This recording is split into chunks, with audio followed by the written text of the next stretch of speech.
You ever have one of those mornings where you're just sitting there in your pajamas, coffee in hand, thinking you finally made it?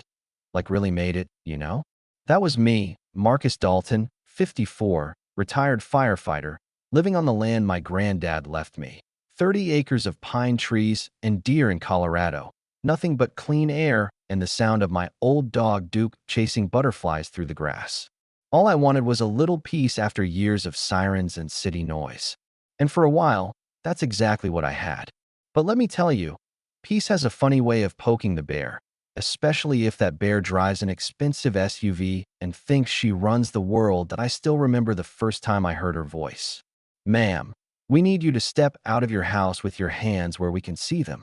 That's what the cops shouted that morning, red and blue lights bouncing off the porch. 3 squad cars for one tired old man in pajamas, clutching a deed with coffee stains. Someone told them I was trespassing on my own land. Yeah, that happened. And standing at the end of my driveway, arms folded, lips pinched so tight they could snap a pencil, was Diane Wilkins. Everyone in town called her Karen. And if you've ever met a real-life Karen, you know she doesn't just want things her way. She needs it, like air. Now, I'd never been part of any HOA. I checked those papers twice before moving out here. I wanted open sky, not a list of rules about the shade of my grass or where I parked my truck. Karen saw things differently. You need to join the HOA, she barked the second time we met, standing at my gate with a thick envelope in her hand. She wasn't joking. $900 fee, a 34-page booklet of nonsense. No chickens in sight, no tools left out, grass exactly the color of envy. I handed her the envelope right back. Not interested. That, apparently, was the start of a war I never signed up for. After that, weird things started happening. Red arrows painted on my pines. Mailbox smashed. Internet line cut. Poor Duke even came home limping once, probably from a rock tossed over the fence. Still, I tried to keep my head down. I just wanted to be left alone. But Karen had other plans. One afternoon, a guy in a suit shows up, waving a pink envelope. $3,000 fine for noncompliance. Fake notice, fake authority, but a real headache. I called the county. They confirmed what I already knew. My land was not, and never had been, part of any HOA. You'd think that'd be the end, but for Karen, it was just a new reason to double down. She started snapping photos from her car, blocking my driveway, spreading rumors at the grocery store about this strange man squatting on old Dalton land. Next thing I know, the police are knocking at sunrise, ready to drag me out for trespassing on my own front porch. The look on Karen's face when the cop handed her back my deed and told her, "Ma'am, this ranch isn't under your control." That was priceless. I almost laughed when Duke let out a low, satisfied growl. "We'll be sure to file a report on his birds," the officer joked, and I could tell they were just as tired of her as I was. Karen stomped back to her SUV, stepped right in Duke's morning present, and the squish echoed all the way down the driveway. You know what I mean? Poetic justice, right there on my boots. But I guess some folks can't let go. Karen just kept pushing. My neighbor Jake, a retired Navy guy with a handshake like a vice and the patience of a saint, came by with a peach pie one afternoon. He warned me. She was gunning for me at the clubhouse, talking lawsuits, calling gardeners to inspect my trees, planning to fence me out of my own land. She's sneaky, Jake said. Gets others to do her dirty work. And he was right, because 2 days later I caught a guy in a hard hat wandering my field with a clipboard. Karen Wilkins hired me, he admitted, his eyes wide when I told him he was trespassing. I let him off with a warning, but I was done playing nice. Next morning, I drove straight to the county, got new survey papers, hired a real surveyor to mark my borders with orange stakes you could see from space.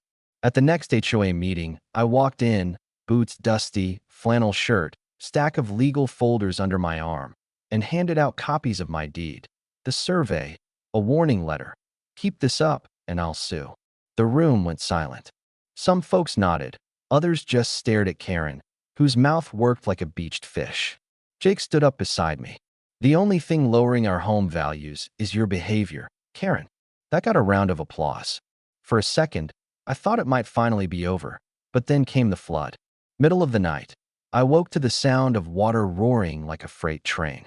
My south field flooded. Fence posts down, chicken coop half underwater, one of my goats stuck in the wire. I scrambled with sandbags in my pajamas, but by dawn, most of my hard work was ruined. And whose SUV did I see peeling away down the road? You don't need a detective for that one. This wasn't a prank anymore. It was sabotage. I called the sheriff. Called Todd, an old buddy from a vets group who worked as an environmental inspector. He came out, found the control valve up on the ridge pried open, a single red bead in the dirt, same kind Karen wore on her wrist every week. Todd filed a report. We took photos, mapped it all out. Now it was a crime scene. But Karen wasn't done swinging. She sent county health officers next, trying to nail me on water quality or animal waste. They toured my land, checked every corner, and left impressed. One of the cleanest systems I've seen, Officer Lynn said. No violations. That made 2 attacks that fizzled out.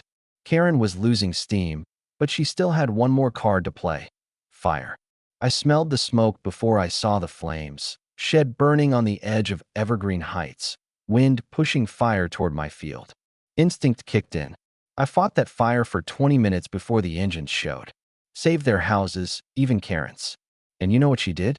Accused me of setting the fire. The fire chief shut her down hard. This man just saved your homes, he said. And for once the whole crowd turned against her. That was the start of the end. The next day, Todd showed up with more paperwork. Turns out Karen had polluted the creek, dug up protected land, funneled money through fake landscaping contracts. HOA never had permits. I brought the whole report to the next community meeting, dropped it on the table in front of Karen, and told her flat out, "Karma's just getting started." The board asked her to resign. Right then, not next month. She stormed out, face red as a beet, her little kingdom crumbling behind her. But you think that's it? Think again. A week later, I get a letter from the new HOA president. Legal action to annex my land for community safety. Bulldozers start clearing my west field, tearing up my stakes. I call the cops. This time, news crews show up. Jake's niece works for the local station. My story hits the airwaves. Local rancher stands up to HOA. Folks from miles around send messages, people thanking me for holding the line. But there's always another twist, right? An anonymous email pops up. Check the HOA financial report. Jake helps me dig through the files. We find $93,000 for beautification, payments to Karen herself, to her cousin's law firm, fake invoices stacked high as the Rockies. I call a town meeting, lay out the evidence for everyone. The board falls apart. Karen gets arrested for fraud. People start fighting back, not just for me, but for themselves. And just when I think I can finally breathe, a letter from the state arrives. Formal review of my land boundaries. Another hearing. I show up with every document, every photo, every bit of family history. And when I finish, there's not a dry eye in the room. The state dismisses all HOA claims, orders them to back off for good. 1 week later, a woman drives up my dusty road. She's got Karen's eyes, but softer. "I'm Lisa, Karen's daughter," she says. She gives me an old photo of my granddad, standing in front of this very barn, Duke's ancestor at his feet. "I'm sorry for everything," she whispers, and for the first time, I let myself feel the weight of it all. Relief, grief, pride, you name it.so. Yeah, sometimes all it takes to hold your ground is a stubborn old firefighter, a good dog, and a little bit of truth. This land's still mine. Always will be. But let me ask you, where do you stand when the rules get twisted, when the community turns on its own? Drop your thoughts below. I want to hear your story. Was I right to fight back, or did I just stir the pot? Let's talk about justice, about freedom, about what it means to really belong.